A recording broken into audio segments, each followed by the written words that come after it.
Well, some of Hinds County's vendor contracts have caught the eye of the state auditor. It's a follow-up to a story we first brought you last week. Carol Lassiter is here with more in this 3 on Your Side investigation. Howard, a year ago, only one supervisor out of 5 took a hard look at the money paid out to a company called Airwave LLC and said the job Airwave is doing isn't worth the expense. We talked to Supervisor Phil Fisher today as he serves in Afghanistan. We also heard from State Auditor Stacy Pickering in this 3 on Your Side exclusive. 3 years ago, tornado siren maintenance and site maintenance was the job of Hinds County employees and inmates. Now the county contracts out to a vendor, Airwave LLC, who charges hundreds of thousands of dollars annually to do it.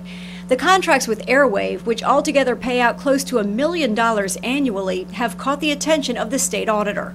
Have been for quite some time looking into not only the contract specifically with this company and when the contracts were issued versus incorporation dates and those issues, but also in a much broader spectrum, taking a look at what and if any liability there may be there for any elected officials, but also when you're dealing with maintenance contracts under state law, the invoicing process has to be addressed in very specific ways. So there's a lot of factors we're going to be looking into.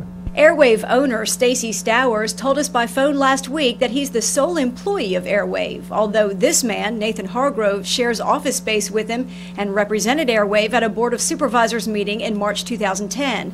Ward 4 Supervisor Phil Fisher says he originally voted in favor of the Airwave siren maintenance contract back in 2008, but then he says he noticed the work wasn't being done. We paid them every month to go do that job, and they weren't doing it.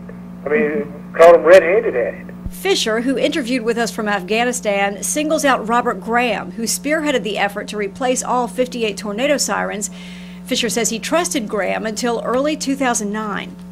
I was working closely with Graham and thought he was, telling me things that were, the way they were.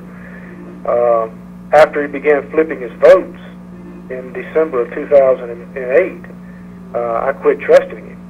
Auditor Pickering says it's too early to tell if anyone's breaking the law. There's nothing illegal about wasting money. Unfortunately, we have to fix that at the ballot box.